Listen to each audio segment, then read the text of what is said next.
Hi everyone, Janie here. Welcome back to my garden and welcome to day 6 of my 30-day garden transformation. I can't believe I'm already on day 6. It's going by really fast. So yesterday the girls and I worked on this area over here and I am so happy with it. I think it looks so pretty, so clean. We took out the pink cashmere superbena that was kind of just past its prime and laid down a whole new layer of mulch, and I think it just looks fresh and clean and transformed. I think it looks great. And then over here I planted some more pink pearls penstemon and some black petunias, and I'm just super happy with this. So I kind of want to continue working in this area over here. I feel pulled to keep working here because you can see we stopped mulch right there, and so Shae is actually out here with me again today. Sadie is not up yet. Teenager. She's 12. She'll be 13 next month. She is still sleeping, which is totally fine. It's summer break, but Shae's out here and she's getting some mulch and she's going to start working on this area.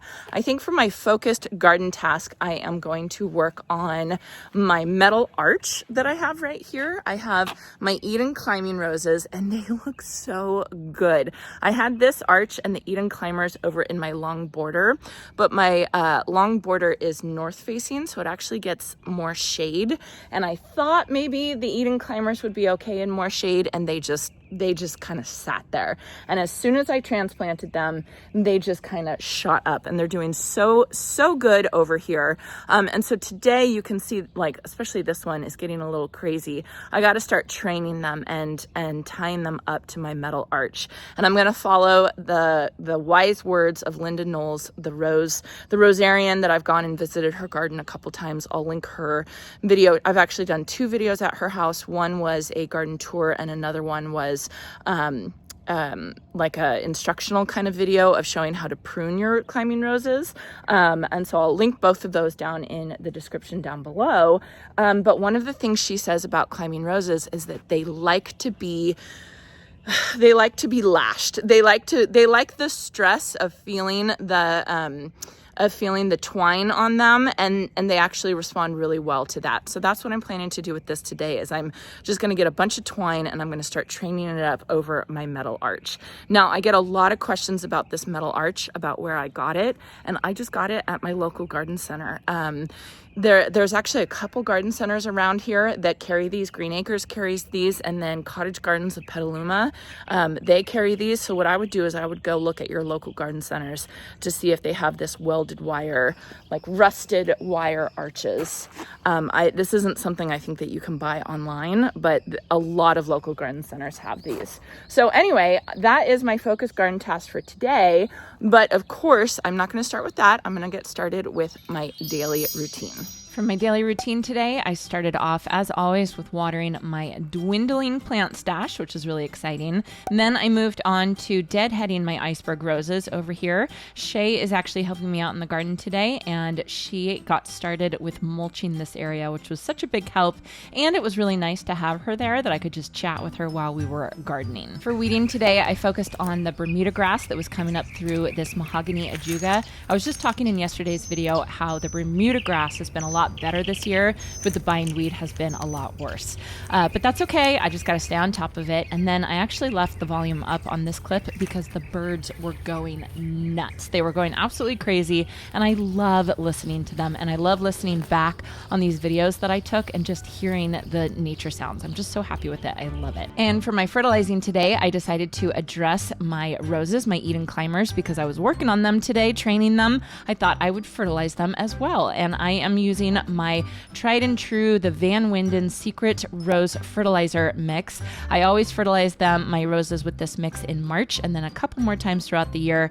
It's basically rose fertilizer mixed with alfalfa meal, mixed with a little bit of Solpo Mag, and it really makes a huge difference for these roses. Now, if you are dealing with a heat wave, if you're dealing with a lot of hot weather, I actually wouldn't fertilize your roses because you don't want to stimulate new growth, but we have had really mild cold weather, perfect for fertilizing our roses. And I do this, I try and do it about once a month to every 6 weeks. And finally, for planting my plant today, I decided to plant a flat of these beautiful Sweet Romance lavender. I'm really excited about these. I'm going to plant them along the border right here in my orchard garden. And then I'm going to try really hard to stay on top of pruning. I'm going to follow Laura from Garden Answers' advice for pruning these Sweet Romance lavender and cutting them all the way down, like almost all the way down to the ground, and seeing how that goes, because I've actually never tried that technique for lavender pruning. And when I saw these at the garden center and they were fresh and young and green all the way down to the base, I thought that that would be absolutely perfect. So I lined these up, kind of spaced them by eye,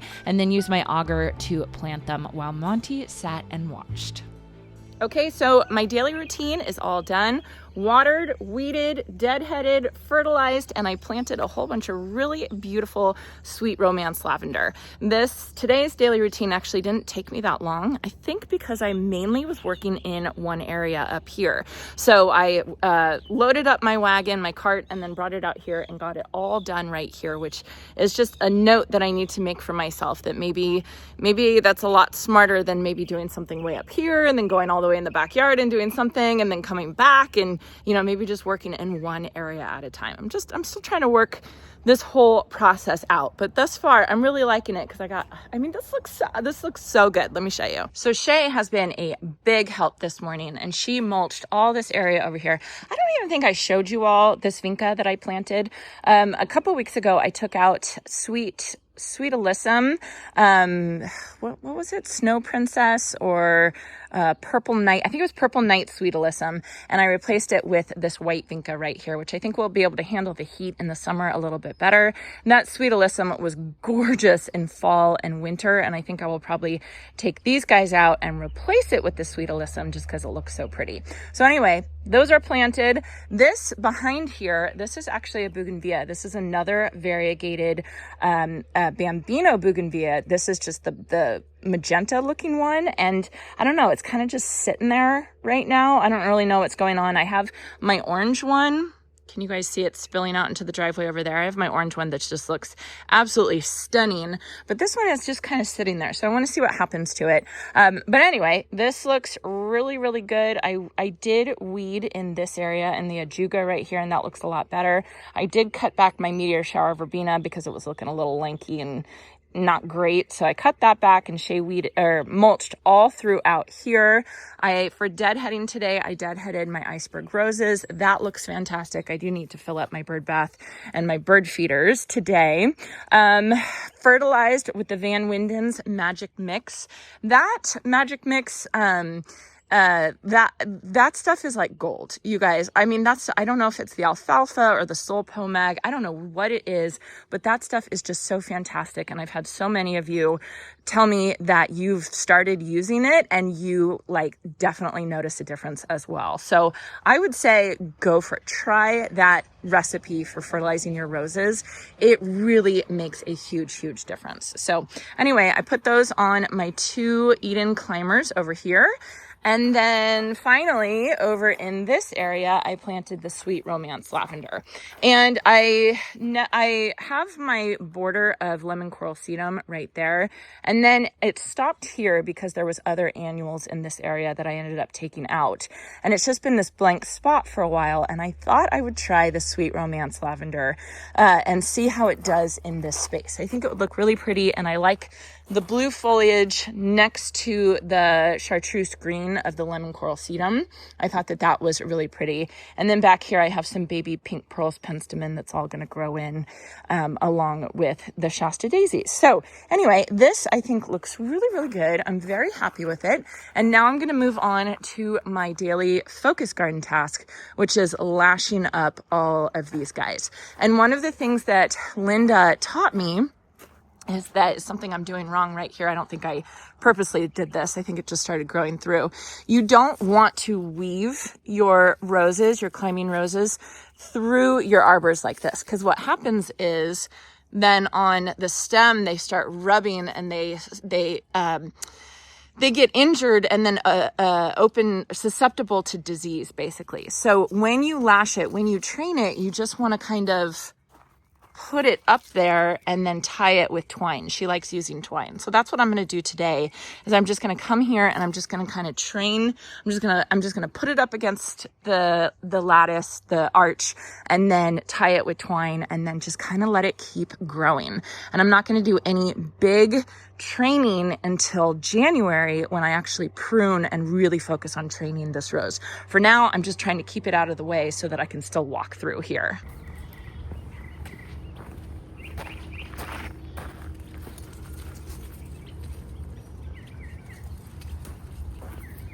Shasta daisies seem to be deadheaded the most often. I totally agree with you. That and Nyphophia. Nyphophia needs to be deadheaded so often. It's kind of annoying. They're both such pretty flowers. I know. It's like I deadheaded it like 2 days ago. Both the Nyphophia and the Shasta daisy. And there's already some like I could deadhead this again. Totally. I mean, there's not. I don't think anyone's gonna find a flower that has literally no work to it. Yeah. And looks amazing. You know, if you ever did find that flower, you'd probably be very wealthy. Yeah. Because you could sell it. And then everyone would love it. And then everybody would want it. It's like yeah. no deadheading, no fertilizing. I know. It's beautiful, grows amazing. That's called a fig flower. I don't like fig flowers aren't even that pretty. I you know. I don't think they're pretty at all. Honestly, like aren't we trying to have like not much plastic in the environment? Yep. And then we're switching out the environment for Totally.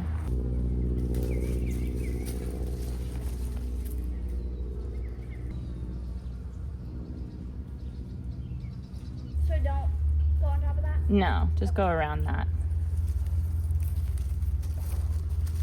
That's called an ice plant.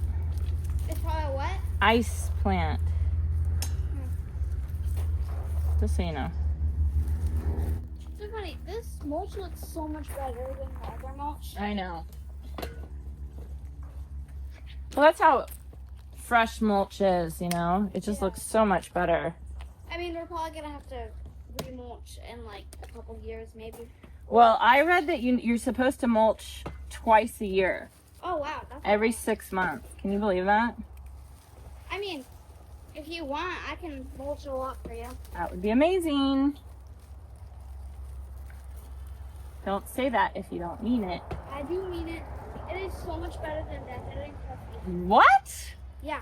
You think mulching is better than deadheading? Yeah, because deadheading, like, I really don't like bugs, right? And deadheading, there's so many bugs around me. Oh, it's the bugs. Got it. And with mulch, like, I feel like I did really good, right? Like, when I finished, because I got everything. But then when I, like, deadhead, then I feel like there's always one more thing that I could do, you know? There is, yeah.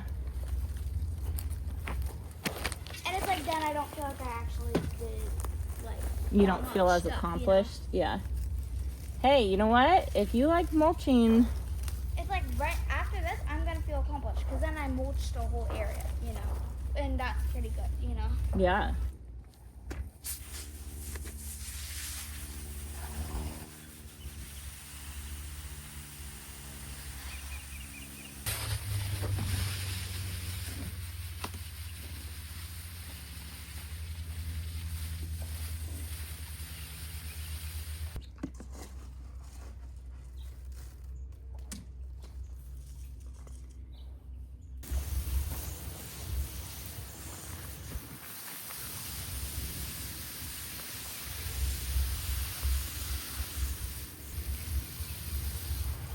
Okay, so Shae just went inside. We are all done for the day and I could not be happier. This looks really good. So again, finished with the climbing roses.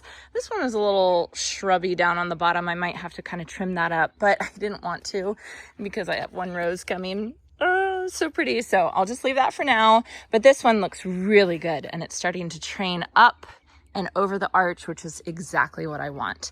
And then Shae worked on the mulch. She's so cute. She was telling me how she likes mulching better than she likes deadheading. And I'm thinking, what on earth? Why? It's because of the bugs. She said when she deadheads, she gets bugs on her and she doesn't like it. So she said she would help me with mulch this summer, which I think is just I will take, you know, I will take it. I will absolutely take it. So anyway, this looks really good. I filled up, well, Shae filled up this bird feeder over here. I still need to fill up that one. I'll do that right now. And then I filled up the bird fountain, and it just looks great. I did want to show you guys my summerific hibiscus because it just looks so good over here. Let me do a little show and tell. So these beauties over here, look at how gorgeous this is. This is summerific hibiscus, all eyes on me, and it is just such a beautiful, beautiful color.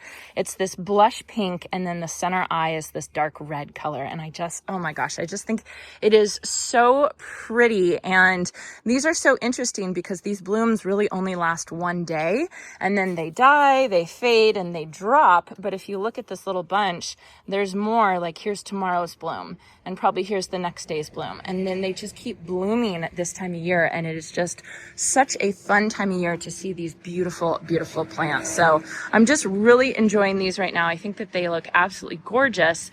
And I have to point out also my Traveler's Weeping Redbud. My Traveler's Weeping Redbud it has just been such a showstopper this year. It's, how do I say it? It's nothing special. Does that make sense? It's not like it's got crazy colored foliage or anything like that, but just the glossy foliage of it is just such a beautiful companion to the summerific hibiscus. And then I even have a bunch of Supertunia Vista bubblegum right here. I'm just really loving this Traveler's Weeping Redbud. This was a recommendation from Michael Glassman, and I can see why, because it's just a really, really stunning tree. This whole collection over here is just gorgeous. And then right off to the left, I have my Flavorette apricot roses. And this was the very first plant that I deadheaded in my challenge, and it's already flushing out with new blooms, looking absolutely beautiful. One thing I do have to say is not really working is my Nosferatu daylilies. They're looking beautiful. They're looking really gorgeous, but they're hidden back here, and I'm just going to have to dig them up and move them. I don't want to get rid of them because I think they're absolutely gorgeous. I really do think the color of the daylilies look really good. I planted them as a companion next to this Flavorette apricot rose, but it's so funny. Every single rose that we plant in California tends to get bigger than the tag says.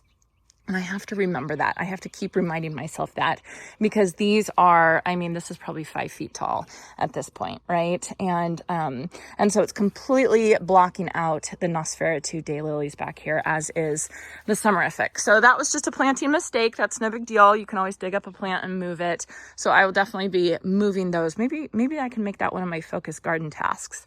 But I just had to show you guys this little vignette over here. I just think it looks really, really gorgeous. So let's finish today's video with answering some questions you all left in the comments section. Thank you for that. First off, I do want to address my new hat. I just got this hat. I just got it in the mail yesterday. And I really like it because I was looking for a wide brimmed hat, but I still wanted to wear my hair up in the mom bun because then it's off my neck. And I have to say, it's very nice. I really like it. I might be wearing this hat a lot. I still love my other hat. My other hat that you guys often see me wear is from the company Sun Grubbies, and I think it's called the El Ranchero hat. Love that hat because of how big it is.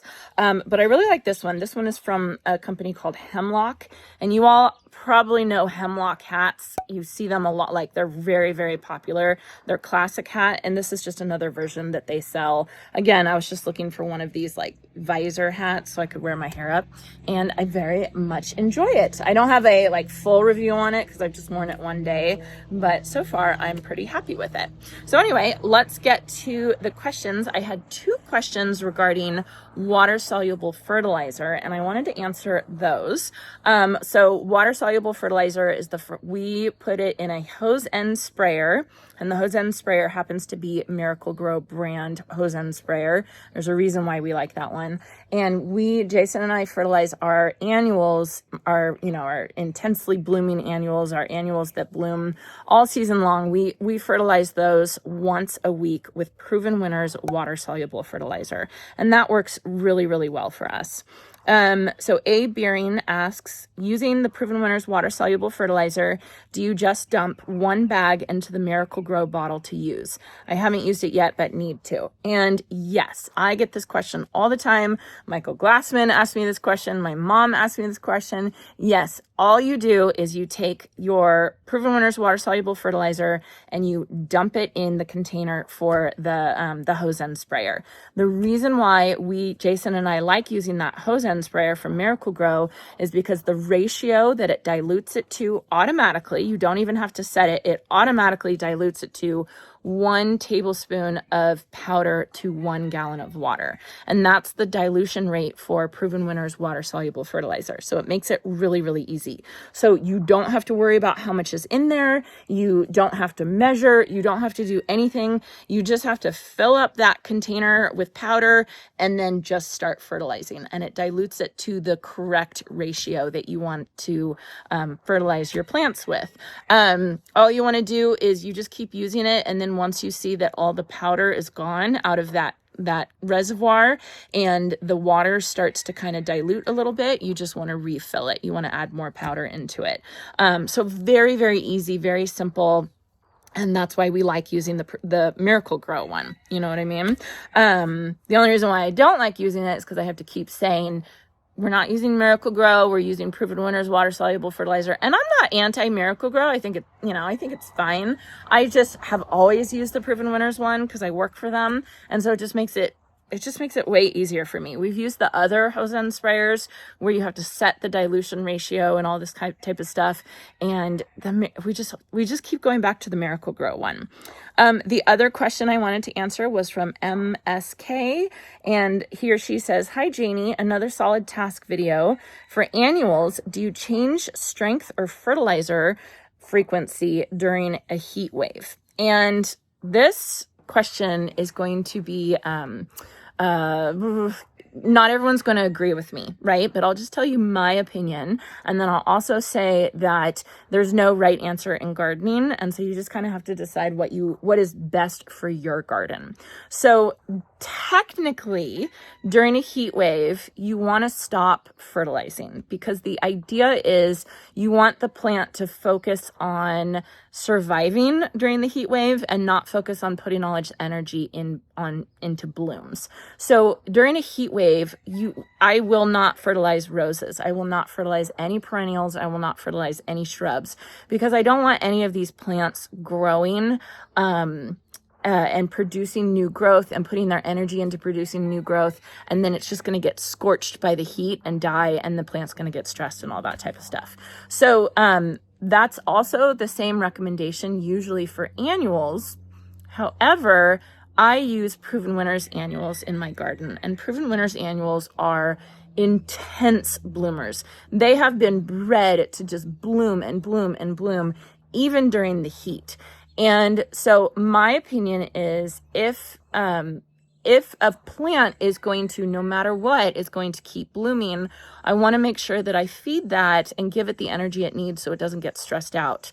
So if you look on the Proven Winners water-soluble fertilizer, the recommendation actually is to fertilize your plants every 3rd watering. That means every 3 times you water, the 3rd time you fertilize during that watering.